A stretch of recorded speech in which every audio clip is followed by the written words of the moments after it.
Good day guys, how to make beautiful papadum in 20 seconds.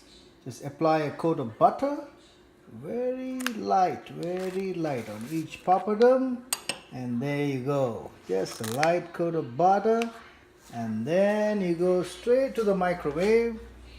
Place it in there, 1, 2. Close the door, and then you go 10, 20 seconds, and then you say IK. So there you go. It's happening.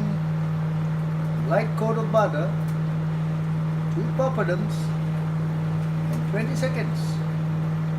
Oh my God, perfect and wonderful. There it is, 20 seconds, and there you go.